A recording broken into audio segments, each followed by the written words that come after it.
trying to do. So my argument today is about the open source models which is on the rise. We have the Llama, we have the Nemotron, we have the Gamma 4 getting introduced. So how is the world moving towards an open source framework, and specifically on small language models, and with agentic AI coming abound in terms of how we can deploy the small language models and how we make it more auditable. And it's a rise of ethical standards around the world. If EU AI Act, US has got so many act, India's coming up with so many kind of regulations, rules, regulations. So probably I will give you my perspective from an auditor's angle in terms of what can be the major risk, how you can mitigate them. And I would also like to take you through the journey of a token, because the token is the most important thing now. The token goes from an input embedding to an output embedding. So what are the risks associated with the token and all the language models? And the closing, probably I'll give you a flavor of what can be done and what can be used to leverage the small language model, the open source AI models for a larger purpose and good. So, ladies and gentlemen, if you can see, the proliferation of AI has come from the transformer architecture of Google, from a paper, "Attention is all what you need." So, "Attention is all what you need" talks about how a transformer model works. So, it creates an attention layer. From the attention layer, is able to predict, is able to generate codes, it's able to generate applications, and so on and so forth. So, I would like to take you through in an open source model. If it's a closed source, you don't know actually what the model is doing. So, in an open source model, and an input, the AI system can exfiltrate the PII data, the sensitive data can be exfiltrated. The next stage is supposed to be a token stage. The token stage means the input is being converted to a token. Token means the number of items which say that what these elements comprise of. The tokenization could have a problem. It may not understand the right kind of context. Then the embedding layer happens. It goes to a matrix like a matrix kind of form. The way in which the token is being segregated into various type of matrix multiplication can go to a kind of an error. Then you can have a multi-head attention. The whole game starts here. The black box starts here, because all of these large language models, the way they have trained the models is on the black box system. You have multi-head attentions in terms of what layer has gone into it. That's where the query key value is going to be coming in.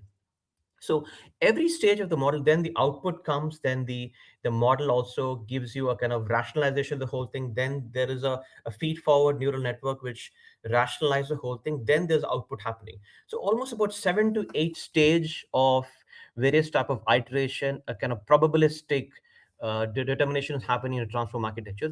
Every stage is a problem. So what is happening now is, uh, there is an open source model revolution happening. So if you look at Meta a few years back, open source Llama. So what it probably does at every stage of the process, the model weights. Model weights are essential because that determines extent to which what is going, where it's going to reach on the multi-head attention, and how it's going to predict. What is architecture? How it is going to be relating to various things, how the tokens getting performed. The biggest risk these days is on the ability of the AI to predict a particular cost.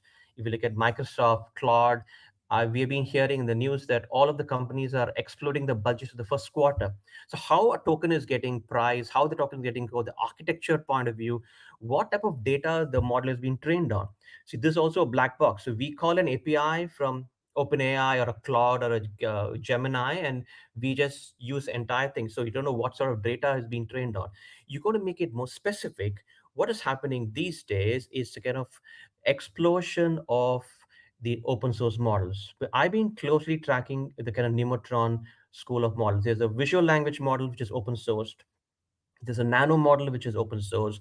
The Gamma 4 has got about almost about 100 languages, which is also open source. So open source is going to be creating opportunities for a large group of people. You don't need to have large scale computes with a DGX Spark, or with a kind of an Apple kind of a compute, a little bit of a higher GPU.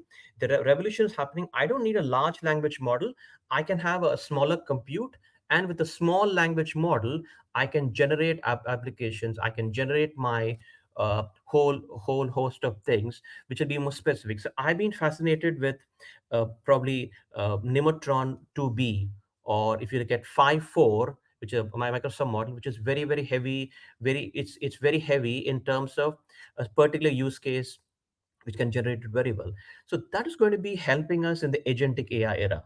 So more you're specific, with your model, you know exactly how the model is getting trained. It can perceive things better.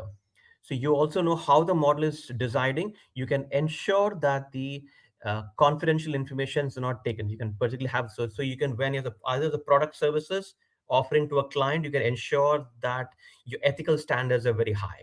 Or when you're receiving a product from a certain vendor, your lock-in gets more, that much more economical when you're looking at them. So the agentic AI process, when you're absolutely clear, when you're able to take a decision in an agentic AI process, becomes much more robust.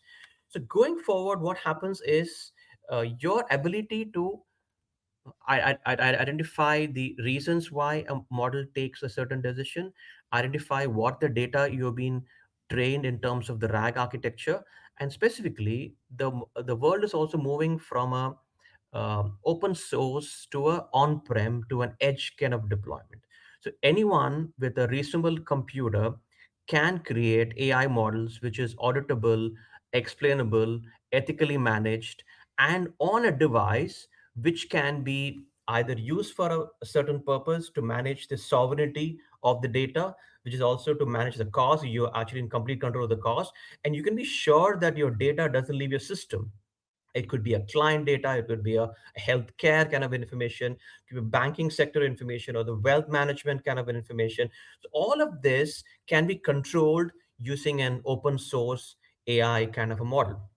So in the closing, what I would also like you to what I would like to share my thoughts on the Nemo Agentic Toolkit, which is tying back to a small language model where you have an orchestrator very clearly done. You can know, you can exactly train how a small language model is going to be operating with guardrails, with data, with the PII kind of redaction, making sure that the model cannot be perturbated, cannot be, cannot be influenced in the right particular manner, have the right kind of guardrails, having the planner part of our agent toolkit, the retriever toolkit, the analyzer toolkit, the reporting toolkit. So the entire process of model is within your control. The agent to agent dialogue and conversation is within your own governance.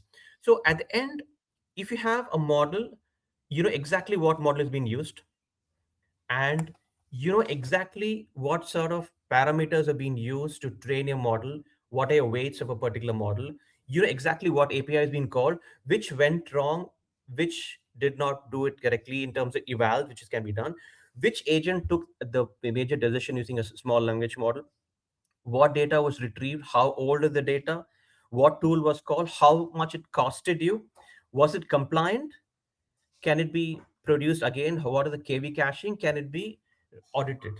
With this complete transparency, which means that both the government will be very happy about it, the board of directors will be very happy about it, and we are absolutely sure that we're giving the right kind of control and realm to the model for which we are very sure in terms of what they're trying to do. So with this, I would like to urge the audience to explore the use of small language model, explore the open source model, and increase its kind of scope in the future. Thank you.